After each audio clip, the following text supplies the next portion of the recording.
तो आज हम अर्थमेटिक प्रोग्रेशन के वीडियो नंबर 3 पे हैं। इसमें हम एक्सरसाइज 5.2 डिस्कस करेंगे। प्रीवियस वीडियो में 5.2 के क्वेश्चन नंबर 3 तक हमने डिस्कस किया हुआ था। अब यहाँ से हम क्वेश्चन नंबर 4 डिस्कस कर रहे हैं, क्वेश्चन नंबर 4। और जहाँ तक भी इस वीडियो में हम कोशिश करेंगे कि ये पूरा एक्सरसाइज कवर हो जाए। तो question number 4, chapter 5 arithmetic progression 5.2 solution. Question number 4, which term of the AP 3, 8, 13, 18 and so on is 78। Question कह रहा है कि ये जो 78 है इस AP में किस पोजीशन पे है, उसका आपको पोजीशन बताना, nth पोजीशन मतलब नंबर बताना, नंबर ऑफ टर्म मतलब कौन से टर्म पे है, जैसे like A1, A2, A3, A4। तो इसका 78 का पोजीशन क्या होगा इस सीरीज के अंदर में। तो देखिए ध्यान से सॉल्यूशन करते हैं। AP क्या दे दिया बच्चों, 3, 8, 13, 18 एंड सो ऑन। इसको हम 78 को अभी जस्ट हमारे लिए सीरीज का लास्ट है, जिसको हम लास्ट में लिख दे रहे हैं। तो इसमें हम देखेंगे तो A हमारे पास 3 है और an लास्ट टर्म जो कि सीरीज में सबसे लास्ट टर्म 78 ही हमारे लिए। तो an हमारा लास्ट टर्म है बच्चे। D निकालते हैं, A2 minus A1, A2 8 minus A1 3, 8 minus 3 5। आपके पास A, an और D फाइंड हो गया, ठीक है। अब हम क्या करने वाले हैं यहाँ पर, अब हम यहाँ पर an का फॉर्मूला अप्लाई करेंगे, जनरल टर्म का formula. an equal to a plus n minus 1 into D. an equal to a plus n minus 1 into D. an 78, a की वैल्यू कितनी है बच्चों, a की वैल्यू है 3 प्लस n माइनस 1 और d की वैल्यू कितनी है 5। तो 78 plus 3 minus 3, n minus 1 into 5, 78 minus 3 75 equal to n minus 1 into 5 से क्या करेंगे, डिवाइड कर दीजिए इसको, n माइनस 1 कितनी बार हो जाएगा 5, 5 25, 15 टाइम में ये आपका 75 कट गया, ठीक है। नोट करिए इसको। अब हम देखते हैं और क्या है इसमें। तो हमारे पास क्या मिला, 15 इक्वल टू n माइनस 1। तो 15 माइनस 1 जब RHS LHS में आएगा तो प्लस 1 हो जाएगा। तो n की वैल्यू कितनी आ गई 16। मीन हमें पता चला कि 78 इस अर्थमेटिक प्रोग्रेशन का 16th टर्म है। हमें ये पता चल गया कि ये 78 इस अर्थमेटिक प्रोग्रेशन का 16th टर्म है। क्लियर। नेक्स्ट क्वेश्चन देखते हैं, क्वेश्चन नंबर 5। क्वेश्चन नंबर 5 देख लीजिए हमारा, ये क्वेश्चन नंबर हमारा 5 है और इसमें क्या क्या कह रहा है, find the number of terms in each of the following AP। Find the number of term in each of the following AP। हमें n बताना है, इसमें भी बताना है कि टोटल नंबर ऑफ टर्म कितना है, इसमें भी बताना है हमें टोटल नंबर ऑफ टर्म कितना है। कह रहा है find the number of terms. ये दो पार्ट है इसके अंदर, दोनों में हमें नंबर ऑफ टर्म्स बताने की टोटल नंबर ऑफ टर्म्स कितना है, ठीक है। तो हम यहाँ फर्स्ट पार्ट को देख रहे हैं पहले, 7, 13, 19 एंड सो ऑन 205। तो आप यहाँ देखिए जो A है आपका सीरीज का जो फर्स्ट टर्म मतलब A और लास्ट टर्म मींस की an 205। अब D कैसे कैलकुलेट करेंगे, D equal to A2 minus A1, A2 is 13, 13 minus 7 कितना आएगा 6 आ जाएगा। तो अब यहाँ देखिए कैसे कैलकुलेट करेंगे, an का फॉर्मूला लगाइए, a plus n minus 1 into D. an is 205, a की वैल्यू 7 प्लस n कितना है, n तो फाइंड करना है, d कितना है हमारा, d हमने निकाला है 6। तो 205 माइनस 7 ये हो जाएगा आपका n minus one into six, है ना। 205 माइनस 7 कितना हो जाएगा 198, और ये जो 6 मल्टीप्लाई में डिवाइड में आ जाएगा तो ये n माइनस वन। फिर क्या करें, डिवाइड करें, 6 3 जा 18, 18 19, 18 कितना हो गया 33 टाइम में। 33 equal to n minus one, तो 33 plus one equal to n, तो n की वैल्यू कितनी आ गई 34। मीन्स हमें पता चला कि फर्स्ट पार्ट में टोटल नंबर ऑफ टर्म कितना है, फर्स्ट पार्ट में टोटल नंबर ऑफ टर्म आपका 34 है। फर्स्ट पार्ट में टोटल नंबर ऑफ टर्म कितना है 34 है, ठीक है। इसका सेकंड पार्ट देखते हैं अब कि सेकंड पार्ट किस तरह से करना है। तो सेकंड पार्ट को देखिए ध्यान से।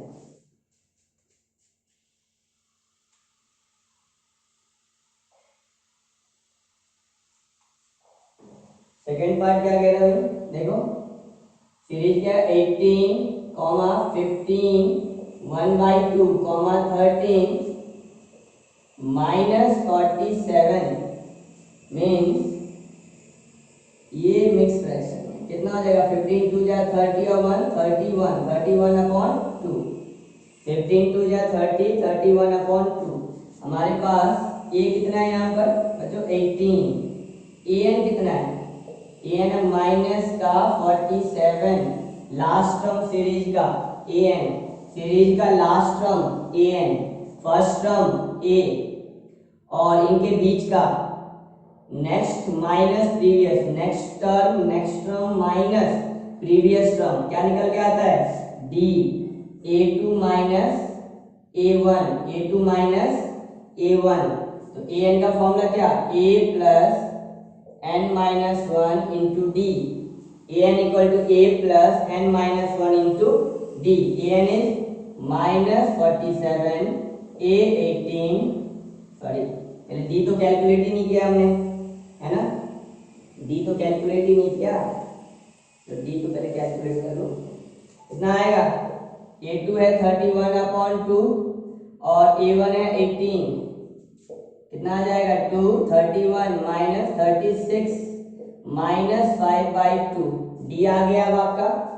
अब क्या करेंगे, अब हम ए एन कैलकुलेट करेंगे, मतलब ए एन के फॉर्मूले से number of term N calculate करेंगे, A plus N minus one into D, A N is minus 47, A कितना है, ए है आपका 18 plus N minus one into D, D कितना है बच्चे माइनस 5/2, तो माइनस 47, ये plus 18 minus 18, N minus one minus 5/2, minus 47 और माइनस 18 कितना हो जाएगा 8 7 15, 4 5 से माइनस का 65, माइनस का 65, और ये जो मल्टीप्लाई में बच्चों कहाँ आ जाएगा डिवाइड में, कहाँ आ जाएगा डिवाइड में, n माइनस वन, माइनस से माइनस कैंसिल। फिर आगे देखते हैं क्या करना है, कैलकुलेट करते हैं, फिर उतार लीजिए। तो अब क्या होगा 65 1 2 ऊपर 5 नीचे, यही ना, n माइनस वन या सिंपली अब n माइनस वन, 13 5 जा 13 मुझे 65, 13 2 जा 26, n minus one 26 plus one तो 27, n की वैल्यू 27। मीन क्या पता चला कि क्वेश्चन नंबर 2 में टोटल नंबर ऑफ टर्म कितना है 27, 27 टोटल नंबर ऑफ टर्म है आपके क्वेश्चन नंबर 2 में, ठीक है, चेक कर लीजिए, ठीक है ना। चलिए नेक्स्ट क्वेश्चन देखते हैं, क्वेश्चन नंबर 6।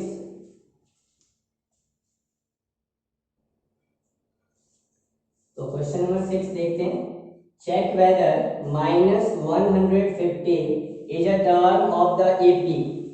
हमें चेक करके बताना है क्या माइनस 150 इस एपी का टर्म है या नहीं। अच्छा क्वेश्चन है, देख लीजिए एक बार कैसे करना है।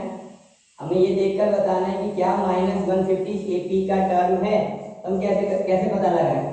11 8 5 2 एंड सो ऑन। हम लास्ट में -150 रख के देखेंगे सीरीज में अगर 150 एग्जिस्ट करता है या नहीं। तो मैंने क्या करा, ये मेरा अरिथमेटिक प्रोग्रेशन है 11 8 5 2 एंड सो ऑन। तो 150 को मैं इसी में रख दे रहा हूँ ताकि यही तो पता लगाना कि 150 इस सीरीज में आता भी है या नहीं आता, इसलिए मैंने वहां पे -150 रख दिया। अब क्या करना है बच्चों, पता लगा कौन सा क्या टर्म है। ए क्या है आपका 11, फर्स्ट टर्म क्या होता है एपी का, जो सीरीज का पहला टर्म होता है ए एन। हमने -150 को सीरीज में लास्ट में रखा है, तो ए एन हो गया आपका -150। डी क्या होगा a2 - a1 मींस 8 - 11 कितना आ गया बच्चों -3। क्लियर यहाँ तक। फिर देखिए क्या करना है, अब an का फॉर्मूला लगा दीजिए और क्या करेंगे a + n-1 इंटू डी। ठीक है, an मींस -150। a कितना है आपका 11 प्लस n नहीं पता, n ही तो देखना है कि सीरीज में ये आता भी नहीं आता। चेक वेदर कि this term of the AP मतलब है भी या नहीं। तो n अगर आ जाता है, प्रॉपर वैल्यू n की आ जाती है, तो हम कहेंगे हाँ इस सीरीज में है, अदरवाइज नहीं है। d कितना निकला था हमारा -3 -150 प्लस 11 इधर आके -11 हो जाएगा, n-1 यानी -3 150 -11 -161 है ना, और ये -3 मल्टीप्लाई फिर डिवाइड में आ गया n-1 माइनस से माइनस कैंसिल। अब ध्यान दीजिए ये फ्रैक्शन में चला गया, 3 5 जा 15 है ना, 3 5 जा 15, तो कितना हो जाएगा ये आपका 0 3 3 जा 9 है ना। ये चलता चला जाएगा, ऐसे ही होगा ना कि आपका ये 50.3 अप्रॉक्स कुछ आएगा। इसको डिवाइड करें तो कितना अप्रॉक्स 50, अरे नहीं 50 नहीं 53.66 ये चलता चला जाएगा है ना, डिवाइड करके देखिएगा आपको। और n-1 जब ये 1 इधर आएगा 53.66 प्लस 1 तो हमारा n तो पॉइंट में चला गया, और हमें पता है कि जो नंबर ऑफ टर्म होता है ये नेगेटिव या फ्रैक्शन में नहीं आ सकता, नेगेटिव या फ्रैक्शन में नहीं आ सकता। जो n होता है n ये आपका नेगेटिव नहीं हो सकता, नेगेटिव नहीं हो सकता, नॉट नेगेटिव,